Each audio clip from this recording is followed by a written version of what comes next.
Why do hard times come in the life of good people?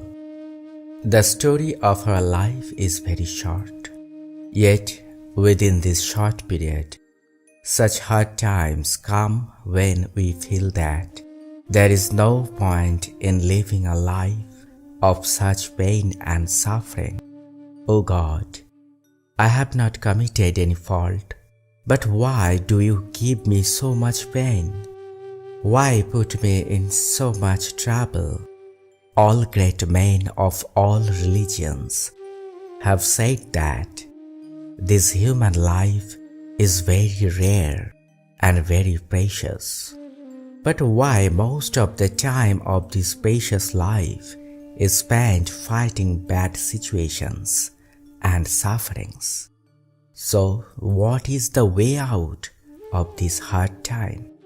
Dear friends, today's video is very important because after watching the full video, you will learn why hard times come into people's lives and what is the way to get rid of that situation. Request, watch the video till the end because half knowledge is more harmful than ignorance. Once upon a time, a farmer named Sensang and his family lived in the village of Heihang in the lower valley of the mountains in southern China. Sensang was a very simple and pious person. He was busy only with his farming from morning till evening. After evening, he spent time with family and worshipping God. In this way, his normal life was going on. At the beginning of the rainy season, the water in the river started to rise. It started raining so heavily that the super flood ended up drowning the crops of the land of Sensang. Even after trying hard, he could not save his small house from the flood. The small house built with love and care was dry like a straw. Helpless Sensang had no savings, so he finally took refuge with his wife and child in an ashram in a distant forest to save his life. The Buddhist monks of the ashram carefully arranged their shelter. Sensang had lost all his mental strength due to the great tragedy that swept over his life. He only thought how to fulfill the family responsibilities in the future, what to feed his wife and children, and how to build a house to live in. Sensang burst into tears while thinking about it. He used to sit in the ashram in the morning and evening and cry. 2 or 3 days later in the morning, both Sensang and his wife were sitting under a tree in the ashram and crying. At that time, they heard about 40 Buddhist monks sitting under a tree a little away, listening to the discourse of an elderly Buddhist monk. That old monk said to everyone, "This temporary life is eternally peaceful. There is no place for sorrow and suffering. Only if you can control this life, every breath will become eternally blissful." Hearing all these words from a distance, Sensang got extremely angry. Wiping his tears, he ran to and stood in the middle of the meeting and shouted angrily, "Wrong, wrong! All these words of yours are wrong.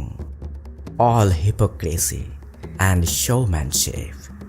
The day when you fall into a situation like mine, you will understand how painful this life is, how difficult this life is. Stop all these stupid things."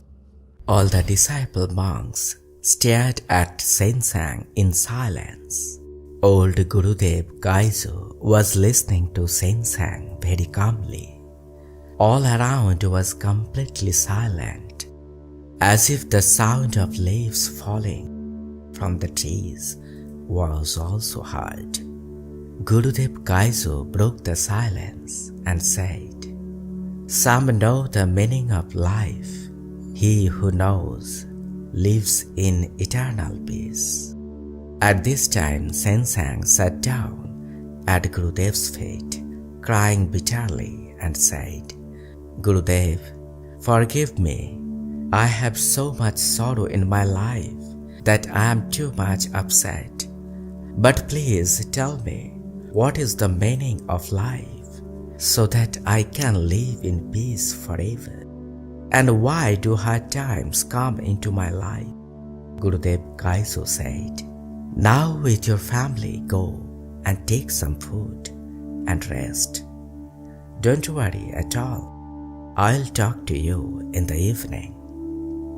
Satsang appeared in the prayer room of the ashram in the evening as per Gurudev's words. Many questions were running through his mind all day. What is the meaning of life? If you know it, you can live in peace forever. All these monks and nuns must know the real truth. Otherwise, why are they all so calm and meditative in peace?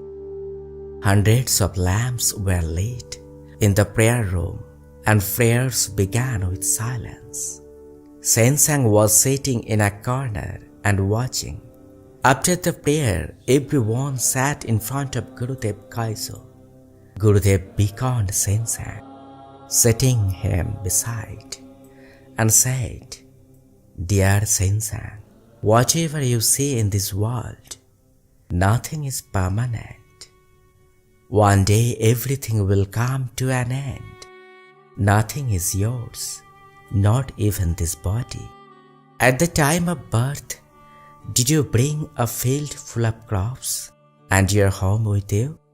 Or will you take these with you when you leave? We have come to this world to spend a certain time.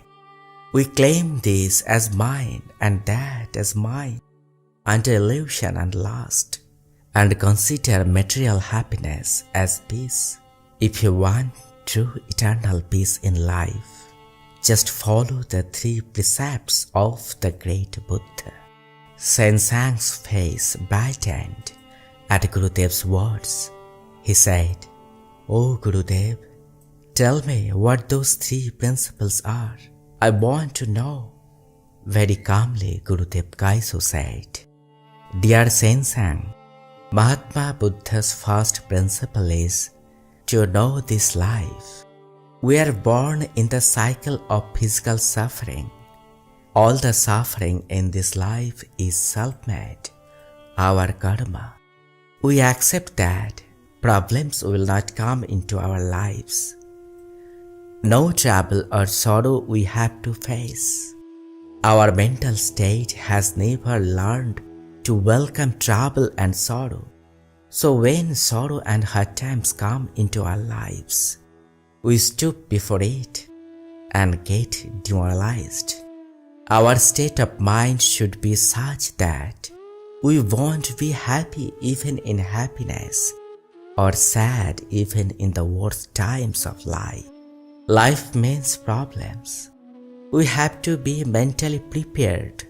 When you are prepared in advance, you won't be overwhelmed by life's worst times and problems.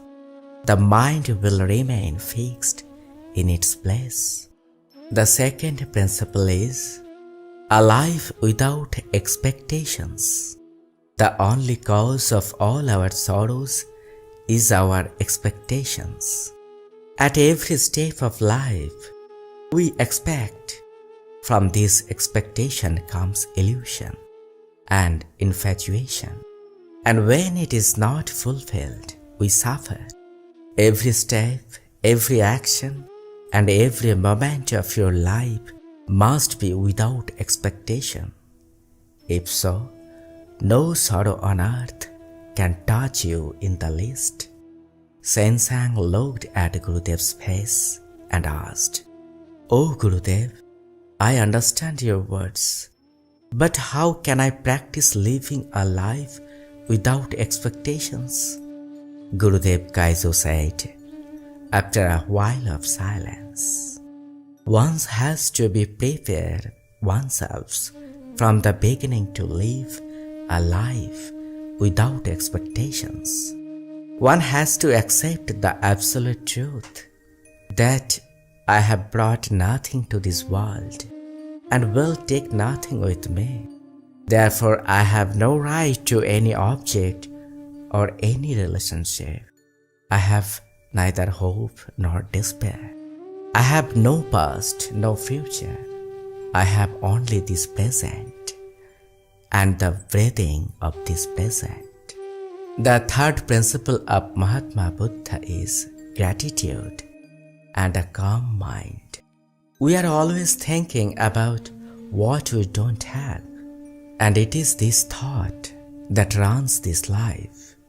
From today, you will think about what you have without comparing it with anyone. You might not have them. Just as we wake up in the morning and every day we get a new life, we should be thankful because we are born again and see the light of this world. We should be thankful for everyone around us. We should be thankful for what we have now. Sensang asked Gurudev, "Oh Gurudev, tell me more simply." With a soft smile, Gurudev said, "In this flood, your crops have been lost. Your house has been destroyed. So what? You are alive with your wife and son. It could have happened late at night that you too could have been swept away by the flood water along with your house. You are living this precious life, which is millions of times better than that. Thank yourself for that. The body is healthy, and with the strength of the mind, you will build a house again and produce crops again. Thank yourself for that. This gratitude comes from a calm mind. Meditation is the only way to calm our minds and lives. So start meditating today." Sensang calmed down and bowed to Gurudev and said, "Oh Gurudev, you have given me a new life. Please tell me one more thing. Why do problems and sorrows come into the lives of simple and good people?" Old Gurudev said, "Everything in this world is changeable. So are people. Troubles and sorrows come in life to make people change. Those who are meditative, those who know the truth, are not disturbed by any problems, are not saddened by any sorrows. They only diagnose the cause of the problem or sorrow through careful thinking and solve it very simply. And of course, they learn from those situations to make life better. The more sorrows and problems come into life, the more you will learn from life, and you will be able to purify yourself. So problems and sorrows come more into the life of good people." Sensang couldn't hold back tears after hearing Gurudev's words. Gurudev said to Sensang, "Dear Sensang, why are you crying?" Sensang said, "Gurudev, I am crying with joy because today I am born again, where there is no sorrow, no worry, no pain, only eternal peace. Thank you for giving me a new life.